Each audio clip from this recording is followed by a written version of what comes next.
As we're live, no guarantees. Hello and welcome to the Golden Sports Report, episode 78. I'm Andy. I'm Dylan. I'm Chris.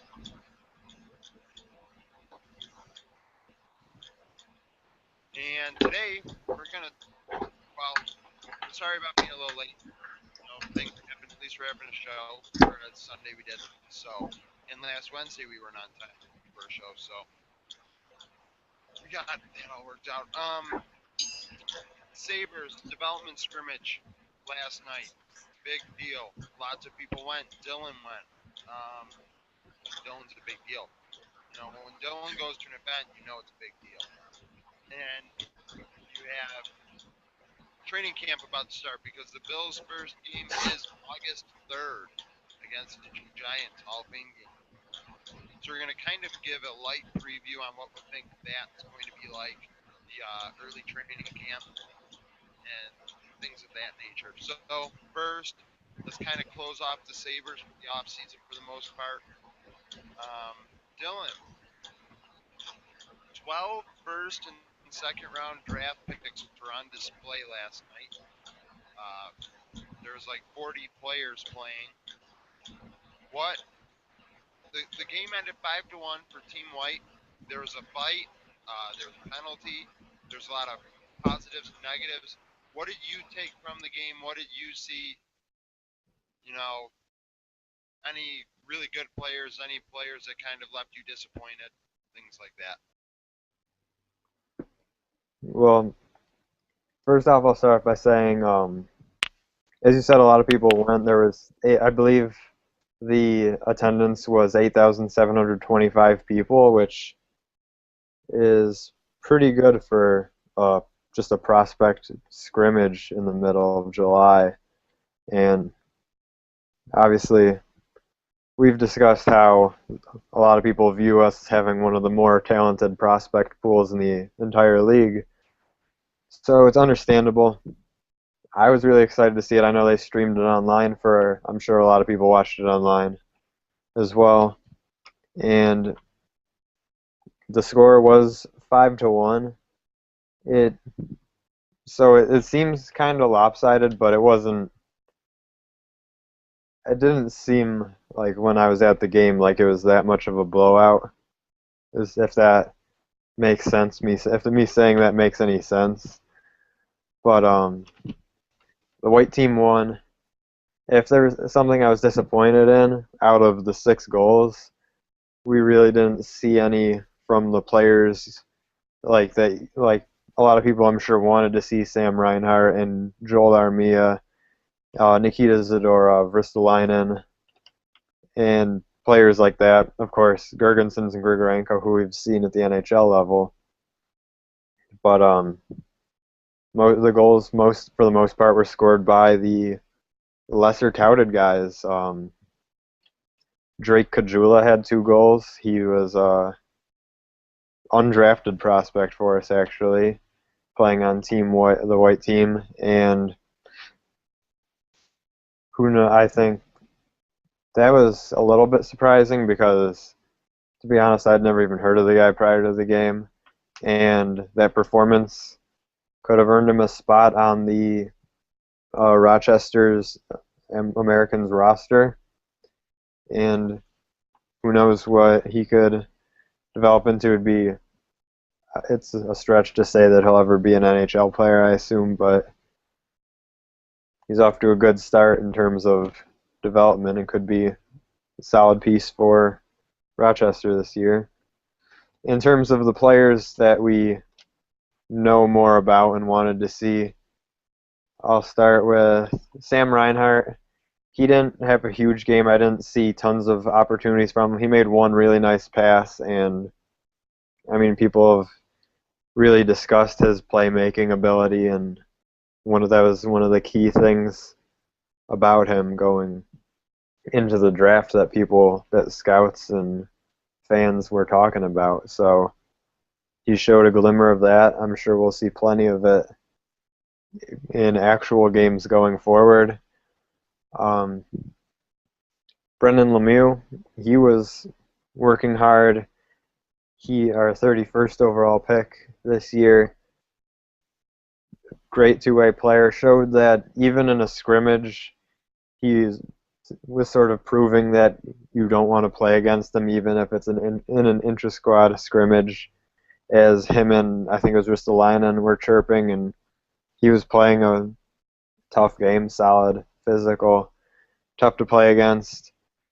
A lot of people are saying that his play and what he is showing is warranting him being on the roster this year, but I personally, I don't know. It's up in the air. I could see him getting a spot on the roster, but I think it's more likely that he develops for a year because, I mean, how often do you get a guy in the second round, even if it's the first pick of the second round, that's NHL ready right away? If if he was viewed by teams as NHL ready, he probably would have gone a substantial amount of spots earlier. And although he was touted as a first round pick, he did slip. Um,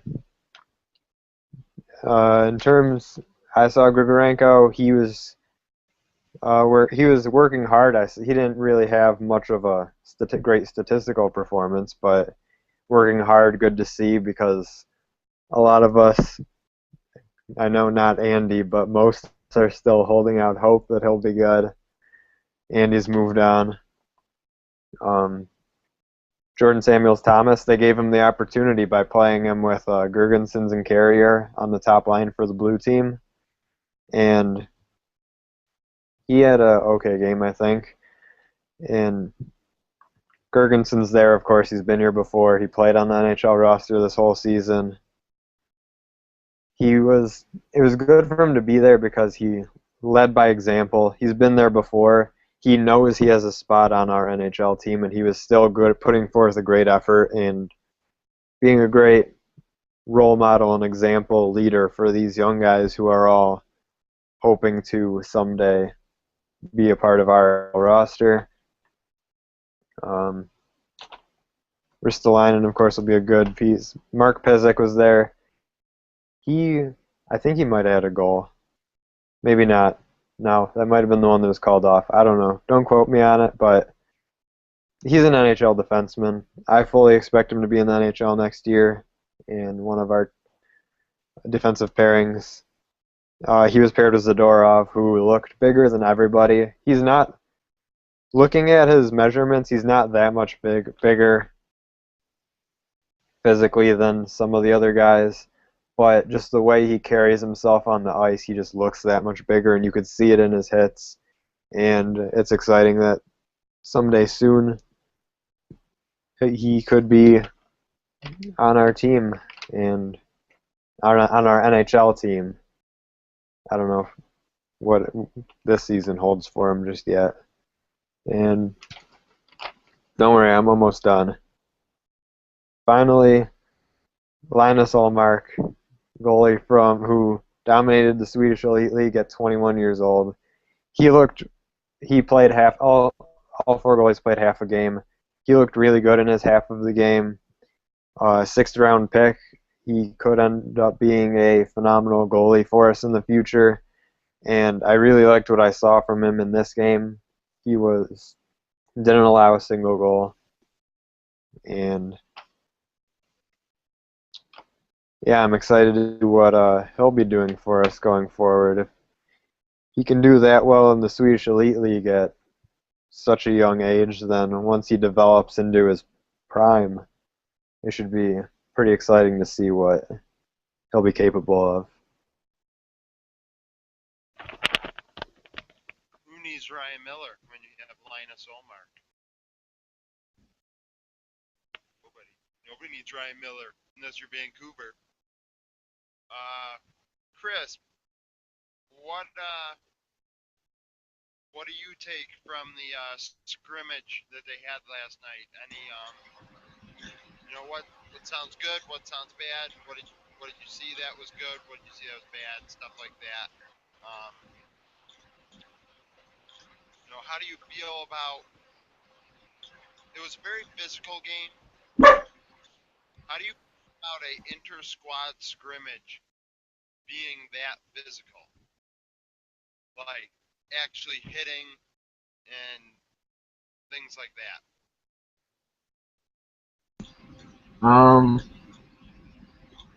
I thought it was good that they were hitting and getting physical. It's a lot of our prospects aren't really goal scorers, like JT Compher, Brennan Lemieux.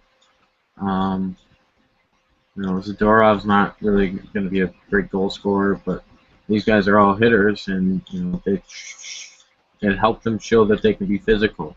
We can't just allow like our playmakers and goal scorers to show what they can do. We have to allow everyone to show what they can do. So basically, just I like that they had them play like it was an actual game, no real restrictions, and I think it was a good idea, and they did well.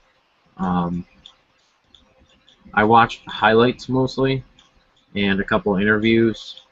I watched them interview Linus Olmark and someone else, I don't remember, but I know that Olmark had a shutout in his half of the game, and he was playing really well.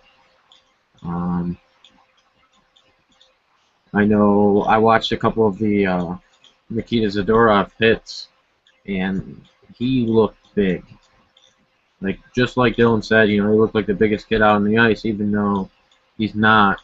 Well, like he is the tallest guy we have out there, but not by much. Only by an inch is he taller than Ristolainen. But those hits were nice. They were big hits, and those are game breaking. Like if that kind of player, if I don't know, Andy, you said it pretty well this morning. Um, Zadorov is too good to be in the AHL, or not the AHL, uh, the junior leagues. He's too good to be in juniors. But bringing him up would probably not help him because he wouldn't get a lot of time playing. I don't know. I don't know if he's ready for NHL, but like he would be our like third pairing guy. Either that or he'd be scratched all the time, and that wouldn't be good. It would be just like what we did with Grigorenko, and that wouldn't help him develop at all. So, unfortunately, he's not eligible for AHL this year, so we won't be on the Amerks, which is really disappointing. Nice cap, by the way, Andy.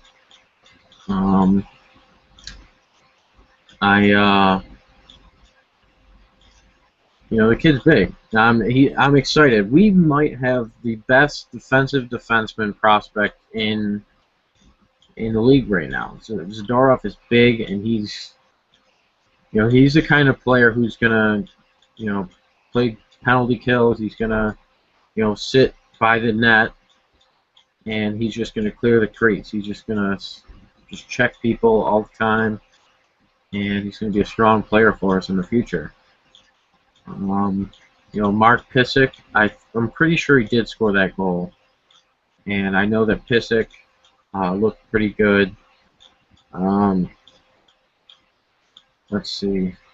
I think Pysyk will be up here. Me and Dylan did a little bit of like a preview, kind of like guessing game as to who our pairings are going to be. We can talk about that later. But Pysyk looked okay. I liked what I saw from Baptiste, our third rounder from last year or 2 years ago. Pretty sure it's 2 years ago. And he scored a goal. Or did he get a pass? He got an assist or a goal. I'm not sure what it was, but he looked really good. It was exciting to see him. And obviously, we had that free agent signing, or we called up a couple. We didn't sign him, but we called him in and had him in. That Cagliano or whatever his name is that scored 2 goals. So I'm assuming we're going to end up signing him.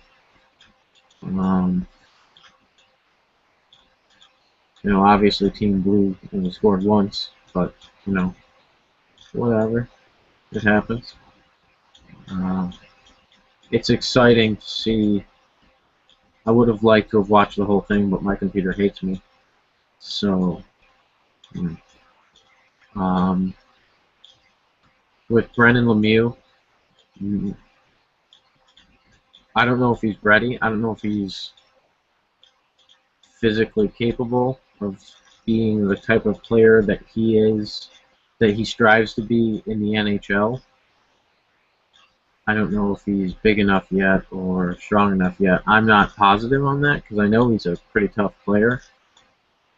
But I know that he also said that he's not in really great of shape as he wants to be. So that's a thing. I know Ristolainen uh, took everything that all of his coaches said to him, took it back to his home country, and he did everything that they asked him to do. And when he came back and he was playing, all the coaches and all the scouts and everything, they were like, "Oh my God, this guy looks amazing." So I would have liked to have watched it, and unfortunately, they didn't have any highlights but apparently he looked really good. So Samson Reinhart, he prefers Samson. Didn't score or anything like that, but just nice to see him in the 23 jersey. That's about it.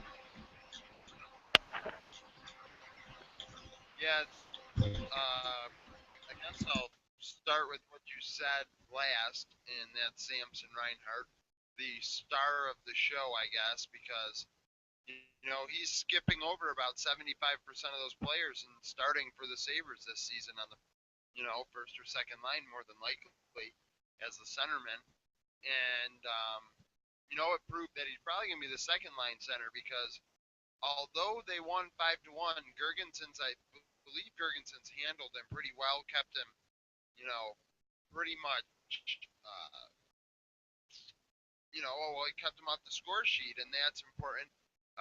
Gergensons does have the year of NHL experience that Reinhardt doesn't have, but Reinhardt's supposed to be like really smart. Like he is. He's really smart and he's really good. His first time against an NHL player, I'm not gonna hate on him for that, but I was happy Gergensons checked him really hard right away. Kind of I know this is a prospect camp, but you're gonna earn your way on this team. Even though it's pretty much handed to you right now, you're gonna still have to take the bumps and bruises to get on the team, just like everyone else has to here. And that I really like. That's something that I like about Zemgus and why he's like future captain of the team worthy because he plays hard all the time. It doesn't matter if it's a scrimmage, uh, regular season or whatever. He's a high caliber. Brennan Lemieux has the size to do it, but if he says he's out of shape, I don't want him on our team on the roster anymore, which is news to me. I haven't really watched much of the stuff from the last 24 hours. My computer hates me too. And if he says he's not ready, then that's in itself. He said he was ready at the draft, but maybe comparing himself to the other players at this scrimmage, maybe compare himself to Gergensons and Ristolainen, Zadorov, Grigorenko, Armia, guys like that have been on the team, been in the AHL, been in professional hockey. He realized, I'm not ready for professional hockey yet. I need to put on weight. I need to get in shape, conditioning, things like that. They said his conditioning was questionable, scouting wise. So, that, he maybe even just admitted that. Uh, it's a shame we don't get to see Risto and Zadorov this year. They are really good. As many say, they're two of maybe the top five best young defensemen prospects in the NHL. Some consider them 2 and 3 behind Trouba in Winnipeg. And you really can't bring up one without the other. We did bring up Ristolainen for like 30 games last year, I believe. He only had 2 goals. He didn't have any assists. He wasn't a big minus, but getting him time in the AHL, getting Zadorov time in juniors, it's very important because, as we said about Grigorenko, scratching them doesn't help. It won't help their development. They'll be with the team, but that's not going to help them against NHL competition, especially our team. Our team's going to be the worst in the league. Well, one of the bottom teams in the league. It's not really strong competition. Our team's not that much like the player skill level isn't going to be that much greater than a junior hockey team anyway. Not saying we lose against a junior hockey team. I'm just saying, that skill gap isn't quite as large as it would be on another team. Um, you bring up Zadorov for the first 9 games, and you play him, and you kind of sit Weber, you sit Ruedel, well, you don't sit Pizik, but you sit Ruedel and you sit Weber, and you play Zadorov, and you kind of switch around with those 3 guys, see what Zadorov gives you. If he's physically ready, it's time. Maybe he develops a good defenseman with one of the other guys that I just mentioned, and we have a solid third pair, and Zadorov could come in and play maybe with Mazzaros or something. You move Pizik off of Mazzaros' pair, and you put him with a very responsible, older veteran defenseman to help carry him along in this process, which is going to be very important. But how about the big thing here? All the little guys scoring goals. Cagula, or wherever you just named. You got Samuels Thomas. It was such a joke. I made it a joke. We all made it a joke on the last show. The Sabres traded for the wrong guy from Winnipeg, and they gave up a 7th-round draft pick. I don't know what they're doing. Oh, fail. But 7th-round draft pick for this piece of garbage. And you know what? He played on the first line with Girgensons, and he played well. I heard the other first line, I believe Catanacci, Grigorenko, and Bashing did really well also.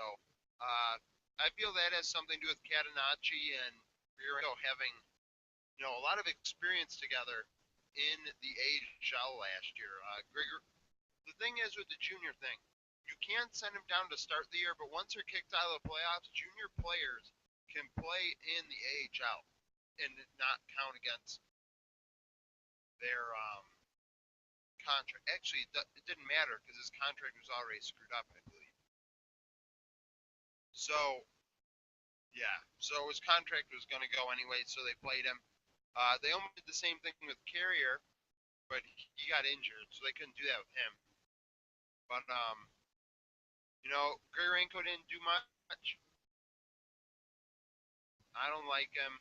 Dylan still has hope. I think the best thing for him is a change of scenery. Like, unless he does really well in the AHL, it sucks because he really hasn't gotten a fair shake in terms of his contract and how it's worked out. I don't care that he's playing with John Scott. Tough shit. I don't care if he's playing on the 3rd or 4th line. Scoring 3 goals over a 40-game span is garbage. If you're that supremely talented that you're a top 10 pick, you should be able to score 3 goals in 40 games. It's ridiculous to think otherwise. And he's playing, give him big minutes in the AHL. Girgensons got that, and it made him better. Pominville, Vanek, Roy, Stafford, those older guys, the last core, that's how they played. They all played in Rochester for, a full season at least. Some of them they played 2 or 3 years. And that helped them because it gave them the time to develop in big roles, play big minutes. You're going to have a guy like Larson still down there. Armia, you got to keep Grigorenko and Armia together because that is a future pair with this hockey team. That's supposed to be like a skill pair that you want to keep together. And, you kind of starting to see Reinhardt and Lemieux kind of, Lemieux keeps saying, we've really developed chemistry in just 2 days.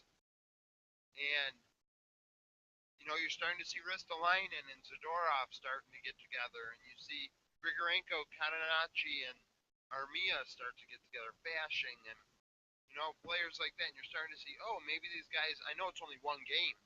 It's a scrimmage. It doesn't really like hold much value in the end, but you're starting to see things that may be, the future makings of this team, future options for the team.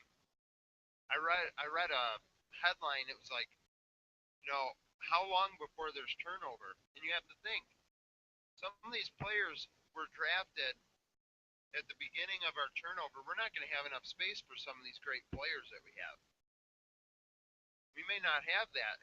Comfer's supposed to be really good. They say Comfer's better than Armia. He was a second round draft pick. Hurley, another second round draft pick from last year. He's supposed to be good.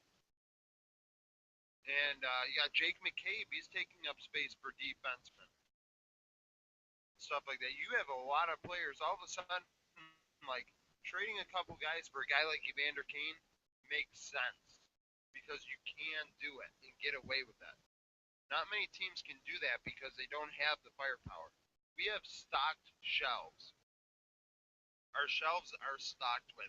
You want a winger? We got a winger. You want a center? We have a center. You want a defenseman? Oh, we got defensemen for decades.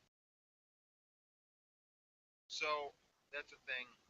Goalie, Allmark played outstanding. He is the best goalie in Sweden right now. At 21 years old, that's a huge ass deal. They say he plays like his style, his positioning was spot on, and he shut him out. He was the only goalie to do that. And give credit to the other goalie, Jonas Johansson. We drafted him this past year. They said, he might not be athletic enough. He was the second best goalie last night. He may not be as good as Allmark, but the other Swedish goalie wasn't too bad himself.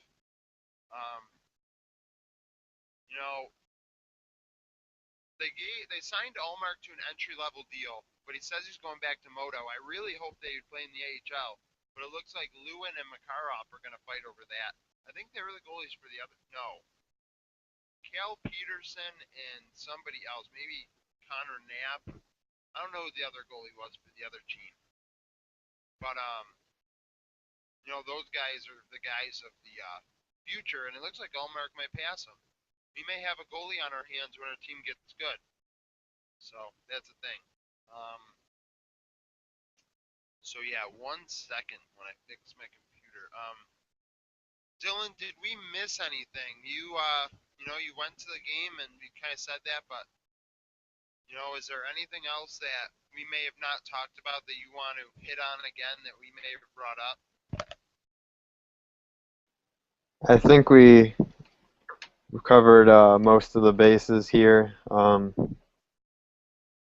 Then just two things I thought of when you were talking. First, Sean Malone and Justin Bailey, two local guys from the Western New York area who we have drafted, were in the game. They played together on the third line of Team Blue. And that's something that's cool to see. Guys that grew up in Western New York and are now in our system, rising up through the ranks, or at least trying to maybe someday earn spots on our team. And the other thing goes back quite a bit to when you brought up the Girgensons hit on Reinhardt, because everyone at the game saw it was like the biggest hit. It was real early in the game. It was sort of we all kind of laughed it off, and it was like it's like a nice welcome to the team hit. And as I thought about it more, it was I really thought well of Girgensons in doing that. It's like he went out and hit, but it was a tone setter for the game when he goes out and hits who's presumed to be the best player on the other team immediately.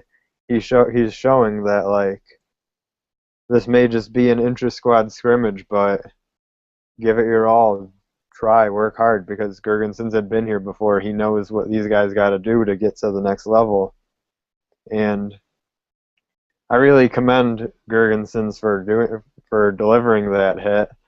I'm sure Reinhardt's fine and was fine with it, but he didn't seem to be bothered by it. Shook it off, continued playing his game, and it's going out there early and setting the tone something that a leader does, and that's spoke of Gergensons and said possible future captain material, and I'm sure there are many players we could talk about and say possible future captain material right now, but right now he has the most experience of those guys.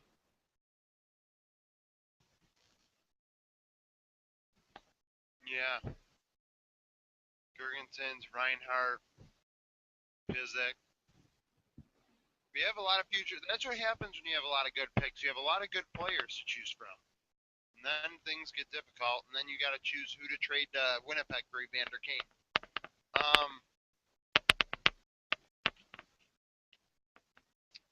All right.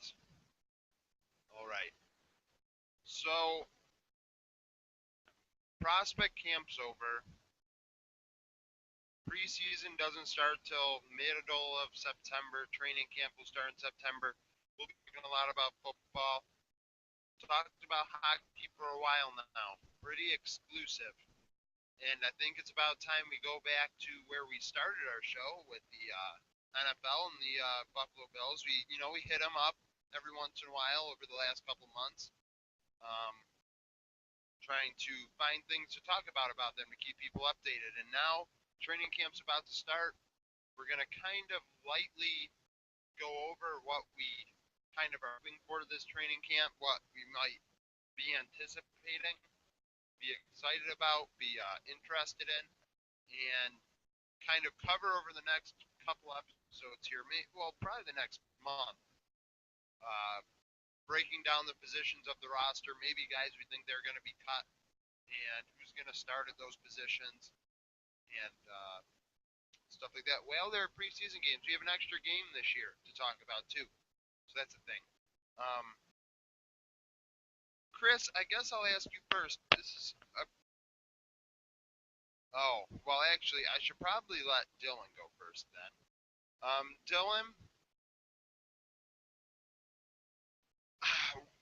what are you looking forward to, just in a general sense? What are you looking forward to in training camp this year? Is there anything that catches your eye that you're interested in terms of position battles and interest in how certain players might perform and stuff like that? Well, yeah, there's certainly a lot of interest surrounding our team. I expect that I'm the eternal optimist when it comes to the Buffalo Bills, but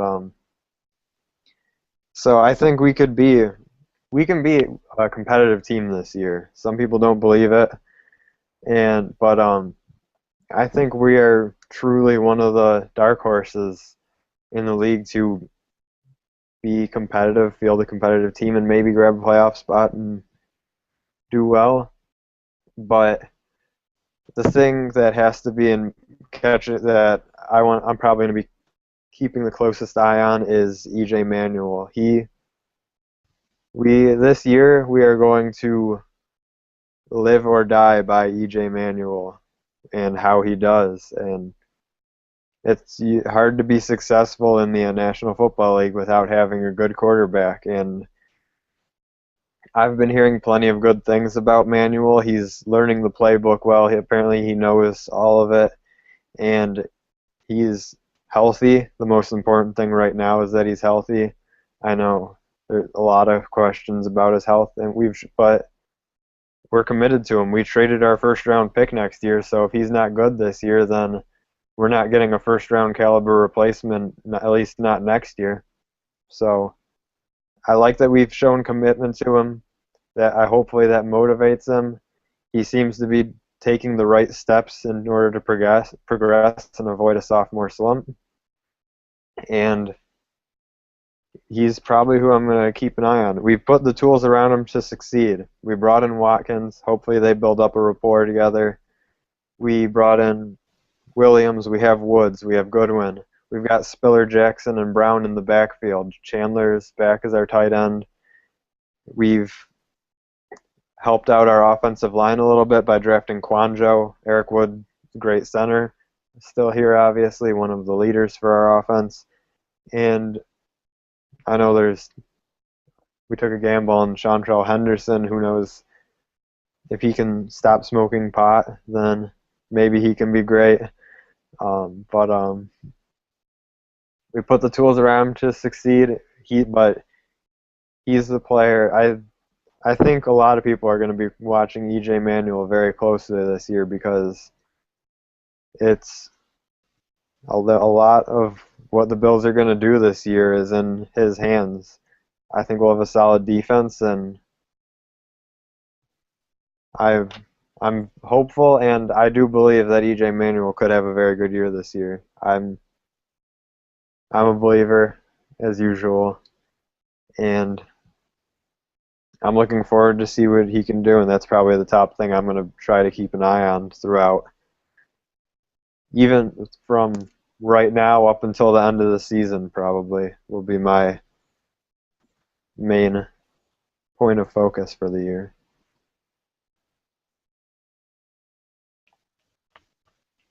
Yeah, the Bills made a lot of improvements. I just want to Chris turned off his cam. Chris will be right back. So EJ, I'm not a big EJ guy. Kind of signed up for 2 years. That is what it is. We can't really do much about that at this point. But we did help him offensive line wise. I'm not sold. I'm a hard person to sell. And a lot of these offensive linemen we got, they have their pros and they have their cons. And we'll see if they start. I heard Pierce might lose his starting job right away, so that's a thing. The right side of the line gets better. EJ Manuel might not get sacked as much, but he also can't run around either. And that's a thing. So this training camp, what I'm looking forward to, I want to see how the wide receivers turn out.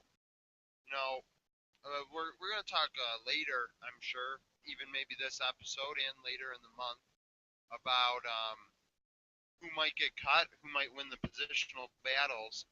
But, how are they going to use Watkins, Woods, and Williams, the three W's? How are they going to use those three guys all the time? The running backs. We have three good running backs. Well, we have two good running backs, and then two running backs that, they have futures ahead of them, Dixon and Brown. Brown more than Dixon, but how to operate all four of those running backs that you're paying quite a bit amount of money for. I want to see how they work the offense. Defense, we're screwed. Without Alonzo, we are screwed and fucked so hard. And Bird, we lost Bird, so that's fine. Well, it was fine until Alonzo tore his ACL, and then you shit the bed. So I'm gonna look forward to seeing how they do replace Alonzo to the best of their ability. But that's kind of the stuff that interests me going into this training camp at this point. Chris, going into training camp, what certain storylines are you gonna follow? What is gonna interest you? Going into the training camp, I'm looking to see Aaron Williams explode. I know a lot of people are saying that he's going to be, really good this year. He's on his way to becoming a really good safety, and this is his season to show it. Yeah, so this season we went from having what looked to be a great linebacking core. Hold on. To a team that has a decent linebacking core. Like we went from having, Kiko, Spikes, Lawson, some of the other guys, one of the best two-way linebackers, especially like with Kiko in the passing. Brandon Spikes is one of the best, probably the best run-stopping linebacker in the game. and Manny Lawson's pretty good at like pass rushing, and he's a good linebacker. Doesn't sell at stuff, but he's a good linebacker. But now we've lost Kiko, and we've went from, like I said, we went from having a great linebacking core to maybe a decent one. Um, maybe some of our guys can show up and fill the role a little bit. I don't expect them to be anything as good as Kiko, but never know. Um,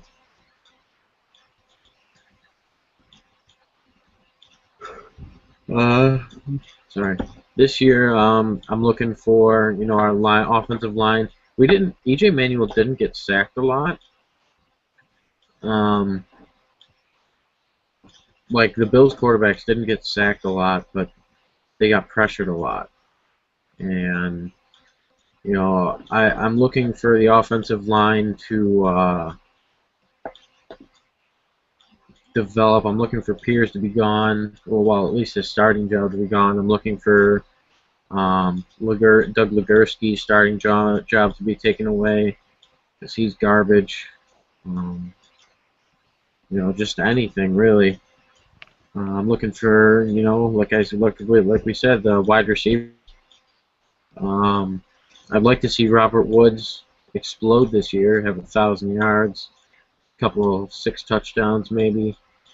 Um, you know, keep up that good rapport with EJ that he showed earlier last year before EJ started to get hurt. Sammy Watkins. I know EJ talked about Sammy Watkins like he loved him already, so definitely looking forward to that wide receiver core. We've got 3 good running backs.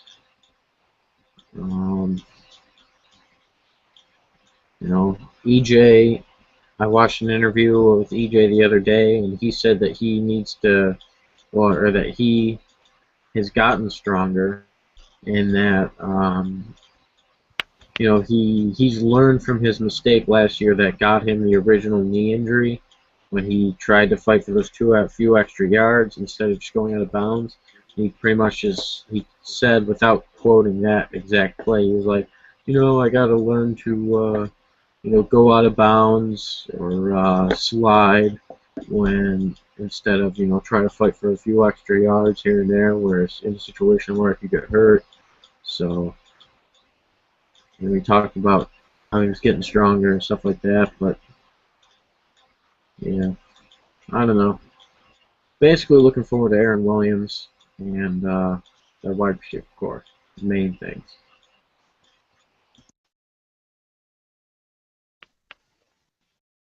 Yeah, it'll be interesting to see how they replace Jarius Byrd and what do they do with all these wide receivers they have with Mike Williams and Sammy Watkins coming into the fold and the removal of Stevie Johnson. Um, Dylan, who do you think is on the hot seat going into training camp for the Bills?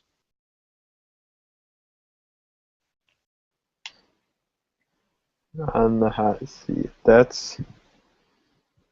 I think that's a tough question right now because, I mean, going into training camp, you have to think that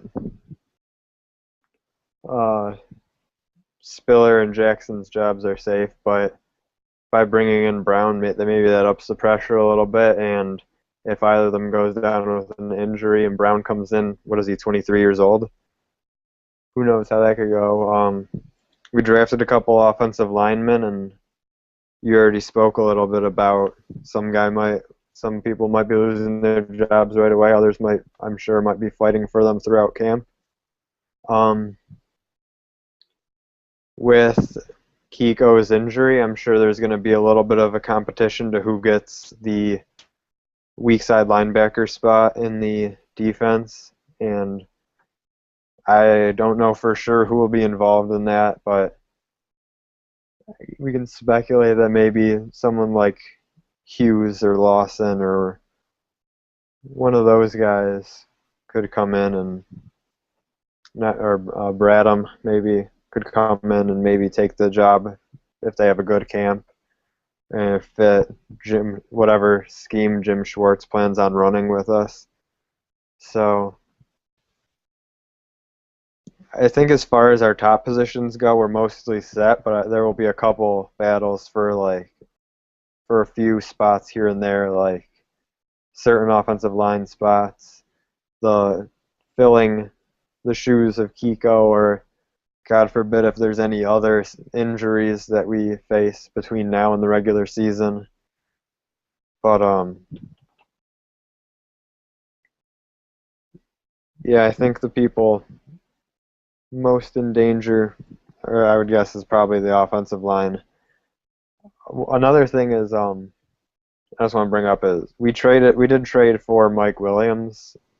Uh, we traded like a sixth for him, but if he has a bad camp and Robert Woods does good, is Robert Woods our number two, and we'll bump Williams down to 3 or 4 if he's struggling? Or I mean, I guess it's not even a guarantee he makes the team. I don't know what the thoughts are on who will get cut and who won't, but I don't think he's guaranteed our number two.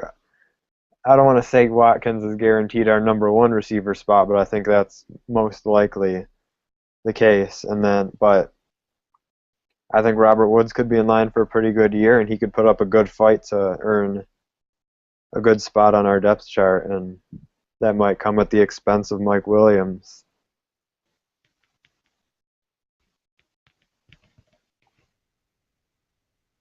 The wide receivers for sure. Um, yeah, I'll talk about mine in a second. Chris, who do you think's most on the hot seat going into training camp? For hot seat, I'd say CJ Spiller would be the most on the hot seat. Um, obviously we talked about the offensive line troubles, so those guys are obviously fighting for the jobs. But I think Spiller. I'm hoping with the addition of Bryce Brown, the Bills, you know, office, our GM and all those guys are starting to realize that Spiller might not be what we need, especially because what was he, 26 or 27 now? 25, one of those numbers. So he's had one good season, and it was a very good season. But he's had like one really good season, and the rest of them have been mediocre. And last year, there's no arguing that Spiller is a really good running back, and that he is explosive, and he's a game-changing type player, and he can steal a game for you. But he hasn't shown a lot of consistency. He's had injury problems, and everyone hates on him because he tries to bounce plays around and tries to explode on every play, and that's what he does. I just don't know if he's going to be what we need. Um, so I think depending on how he performs this year, we either sign him to another contract or that's that's it, and we give him to a different team or go somewhere else. Who knows? But yeah, I would put AJ Spiller on the hot seat there. Wow, our best offensive player on the hot seat. I was expecting offensive line, but you know what? You went for went for it all. Went for it all with CJ Spiller. CJ, um, I guess after CJ Spiller, it's hard to say like, oh well, TJ Graham's on the hot seat, but he is. He's, you know, he can't catch a football, and when all those injuries happened last year, he still couldn't catch a football. And with these two new wide receivers, you better be able to catch a football this training camp because there's a few things that we have a lot of: wide receivers and special team returners. You can be a sprinter all you want, but that's why we have Goodwin. And Goodwin can catch. Oh, and we got Sammy Watkins. He's real fast, and he can catch. McKelvin, he can run back kicks. Spiller, he can run back kicks. The list is endless. Graham is pretty much gone unless he learns how to catch the football. Offensive lineman on the block. I think Manny Lawson. With the loss of Kiko Alonso, Manny's job became a little bit more secure, but in my opinion, it's still, if they can find out how to replace Kiko, at least with a body that can do half as well as Kiko, I think Manny might be gone because he makes a lot of money on a defense that really doesn't fit him. So, maybe see Graham.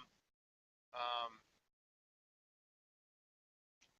I think Freddie Jackson is on the hot seat. You say C.J. Spiller, but Freddie Jackson's 7 years older, and he's pretty much in the same situation. He's always been a consistent running back, but he's had a lot of injury problems. And this training camp, he has to prove that he doesn't lose many carries to Bryce Brown and Anthony Dixon. So he's got to prove that he can carry the ball 150 times this year. So that's that. So that's our Bills talk for today. We're going to keep talking about Bills a lot for the future shows. So gonna change gears.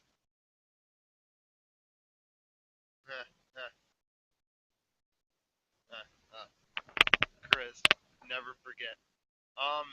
Who wants to do a final word first? Final word. I'll go first. Chris has volunteered himself. Volunteers to be. Okay, there we go. An update on one of my older final words about football players and other sports players doing dumb shit. I talked a little about how Greg Hardy was facing assault charges, the Carolina Panthers defensive end. Outstanding player. Pretty sure he was a rookie last year, and he played amazing. Either that or it was his second year. One of the two. But today the 15th? No, today's the 16th. Okay, so yesterday, Greg Hardy was found guilty of the assault charges that he was facing. And apparently the court has suspended Hardy to 60 suspended days. I don't know what that means. 18 months of supervision or until he completes a program is what this person's tweeting. I don't know what that means, but he'll be able to travel with the Panthers for team activities.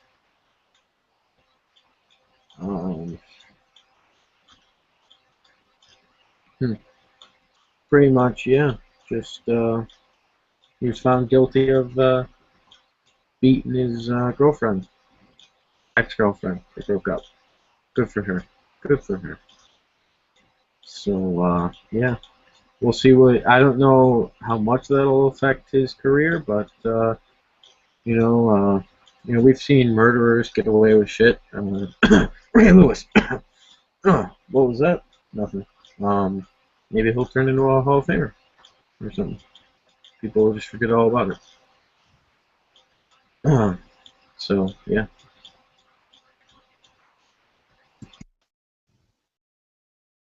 Don't disgrace Ray Lewis's name. Disgrace him. You dirty, dirty man. Dylan, what do you have for us as your final word? I know I'm going to surprise you guys with this one, but I'm going to talk about some baseball. And as you may know, the All-Star game was last night and the Home Run Derby the night before. Giancarlo Stanton did not win the Home Run Derby, unfortunately, as I very confidently predicted he would. Yoenis Cespedes won, becoming the first guy to win it in back-to-back seasons since, I think, Ken Griffey Jr. did it, maybe. I don't know. Don't quote me on that one also, but I think that's right. I think that's what SportsCenter said. But so Cespedes one, he's got a lot of raw power, so it makes sense. He's good at hitting balls really far. It was interesting. He entered the home run derby on the longest home run drought of any of the participants. Still won. But onto the real game. The AL won by a score of 5-3, which means the AL team in the World Series will receive home field advantage. So when the Yankees get to the World Series, they'll be able to have Yankees. Unfortunately, probably won't get to the World Series. That's just a side note.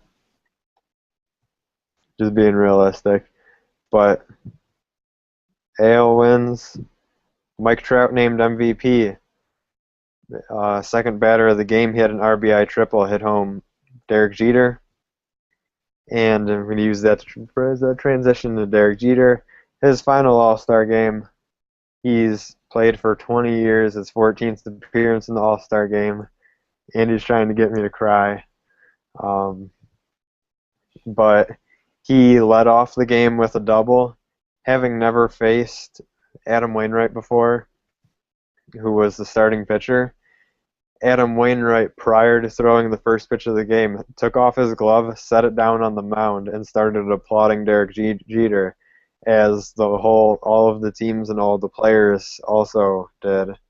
And I didn't see it happen because I was at the Sabres scrimmage, but it's really a nice thing of Wainwright to do, having never met Derek Jeter, a player, one of the most respected players in the game, and like interrupting the start of the game by setting down his glove and applauding the career that Jeter has had through to this point and throughout the rest of the remainder of the season. And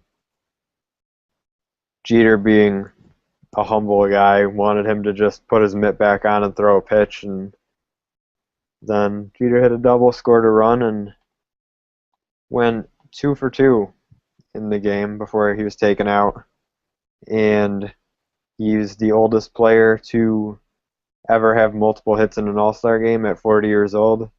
I think Babe Ruth was like 39 and he had multiple hits, and there was one more guy who was like 39 or 38 and had multiple hits that Jeter did better than.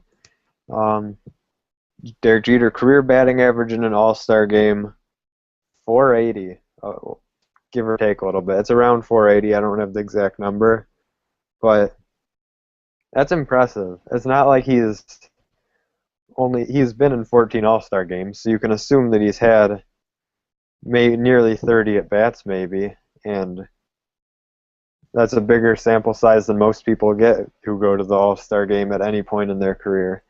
And when you're facing the best pitchers in the league in the All-Star game, it's also pretty impressive. So, as I said, Mike Trout MVP, Derek Jeter's final All-Star game, which is really sad, but had to happen eventually. One of the greatest players that ever played the game. I'm just going to say that.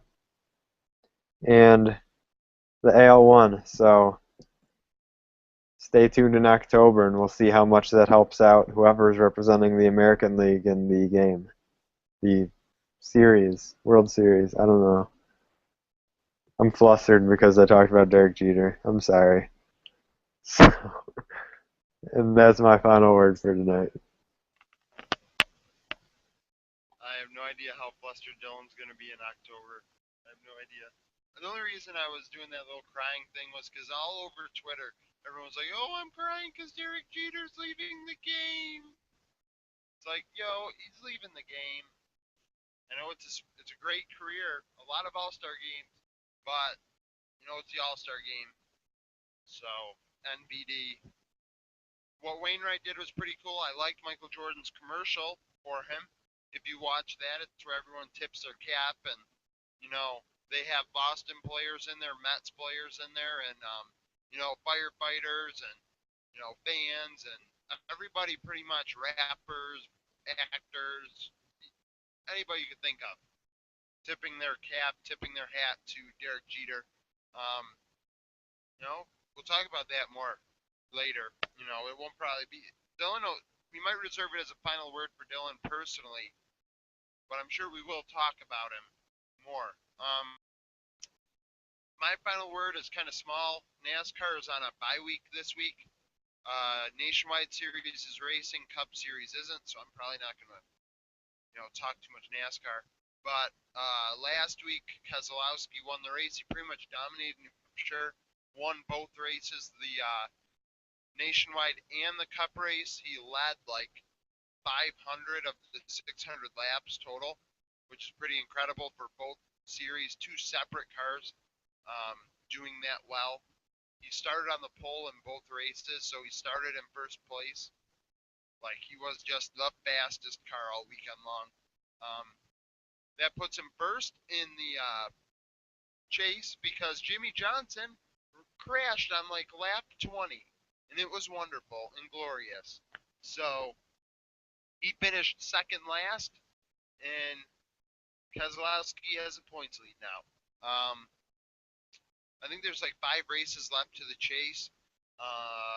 There are right now 11 drivers with a win, and I think like 6 drivers are locked into the chase right now. Keselowski, Johnson, Earnhardt Jr., Edwards, Logano, and Harvick. So those guys are all locked in. Fun little tidbit. The last locked-in spot is tied between the 2 top rookies, Larson and Dillon.